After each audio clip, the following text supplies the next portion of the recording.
तो हम तो समझते हैं कि वो दर्द क्या होगा और वो लोग देखकर क्या खुश होंगे। क्या प्रभु श्री राम खुश होंगे इनको देखकर? वहां पर जब भव्य राम मंदिर को देखने के लिए ये दर्शन करने जाएंगे, हाँ प्रायश्चित करने जा सकते हैं लेकिन अकेले में, क्योंकि न्योते से जाने का अधिकार वो खो चुके हैं। उन्होंने यहाँ से लेकर माननीय सर्वोच्च न्यायालय तक विरोध ही किया था राम मंदिर का कि अगर हमसे पूछा जाए कि प्रभु श्री राम क्या हैं तो हम उनको इमाम हिंद का खिताब देंगे।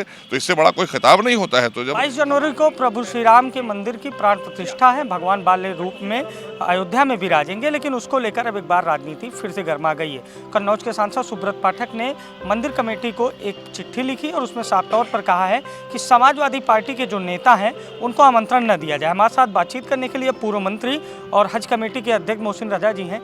ये जो अब मंदिर की प्राण प्रतिष्ठा हो रही है, राम तो सबके हैं, फिर समाजवादी पार्टी के नेताओं से क्या एतराज? अगर उनके राम थे तो फिर उस समय श्रद्धालुओं पर और राम के भक्तों पर गोली क्यों चलवा दी थी?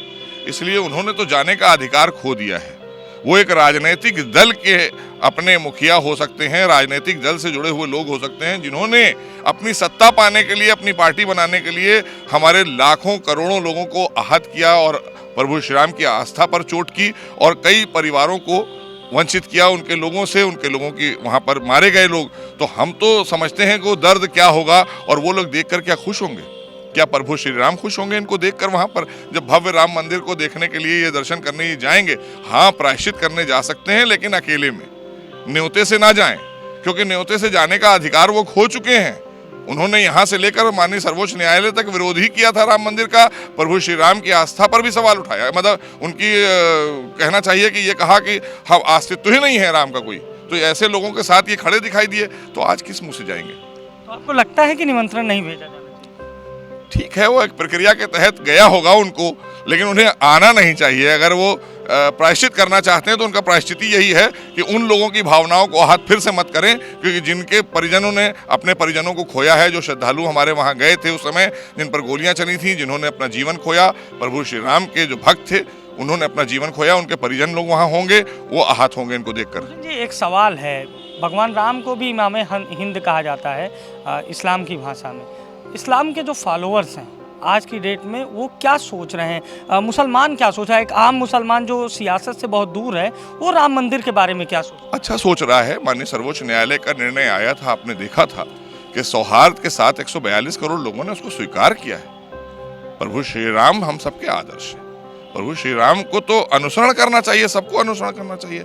आज इसीलिए मर्यादा पुरुषोत्तम राम कहा जाता है। उन्होंने पुरुष को उत्तम बनाने में उन्होंने एक जो गाइडलाइन बताई लोगों को कि पुरुष उत्तम कैसे हो सकता है, वो हम प्रभु श्री राम से सीखे हैं। तो इसलिए वो हमारे आदर्श हैं। इसीलिए अल्लामा इकबाल ने कहा कि अगर हमसे पूछा जाए कि प्रभु श्री राम क्या हैं तो हम उनको इमाम हिंद का खिताब देंगे। तो इससे बड़ा कोई खिताब नहीं होता है। तो जब हमारे बड़े बड़े उलेमाओं ने उनके बारे में इस तरह की बातें कही हैं तो हम तो इस देश के वासी हैं और प्रभु श्री राम की नगरी हमारे घर से बहुत करीब है, तो इसलिए हम सब गदगद हैं। मोहसिन रजा भी जाने की तैयारी में? हम तो पहले भी गए हैं और हम अभी भी जाते रहेंगे, ऐसा कुछ नहीं है, क्योंकि अयोध्या हमारे लिए एक प्रभु श्री राम की नगरी और प्रेरणा का स्रोत भी है।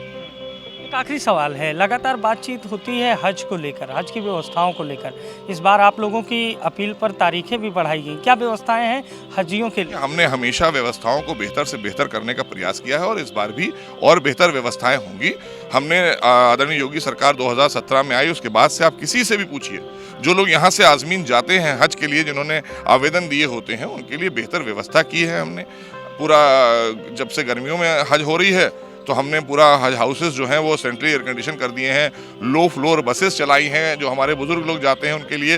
तो ये व्यवस्थाएं और उनको सुचारू रूप से सारी चीज़ें वहाँ पर, उनके टिकट्स होना, उनके वीज़ा होना, हर व्यवस्था को बेहतर से बेहतर करने का प्रयास आदरणीय योगी सरकार तो कह रहा है कि मुसलमानों को एक टारगेट कर रहे हैं आप लोग, टारगेट करके उनके ऊपर कार्रवाई हो रही है, बुलडोजर चल रहे हैं और लगातार तमाम सवाल उठाता रहता है विपक्ष भारतीय जनता पार्टी के ऊपर, खासकर मुख्यमंत्री। एक्चुअल में क्या है, देखिए विपक्ष जो है वो हमेशा से उनके लिए मुस्लिम समाज एक वोट बैंक रहा है।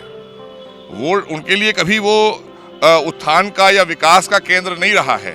उन्हें डराकर अपने साथ रखने का षड्यंत्र सपा बसपा कांग्रेस करती रही है और आज फिर वही कर रही है।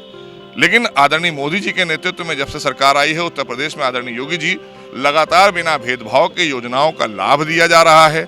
आज हम विकसित भारत की तरफ बढ़ रहे हैं माननीय प्रधानमंत्री के संकल्प को लेकर, उसमें कोई भेदभाव नहीं है। उसमें सभी मुस्लिम हो, चाहे कोई भी मत हो, कोई मजहब का आदमी हो, कोई जाति का व्यक्ति हो, अगर पात्र है उसको योजनाओं का लाभ मिल रहा है।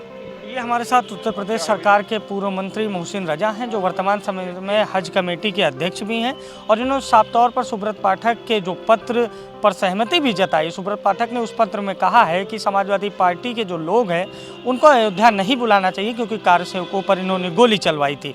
तो मोहसिन रजा थे जिन्होंने द लीडर हिंदी से बातचीत की, मुसलमानों के मुद्दे पर, हज के मुद्दे पर और राम मंदिर के मुद्दे पर अपनी बेबाकी से राय रखी। द लीडर हिंदी के लिए लखनऊ से कैमरा पर्सन आयुष के साथ मैं अभिषेक शर्मा।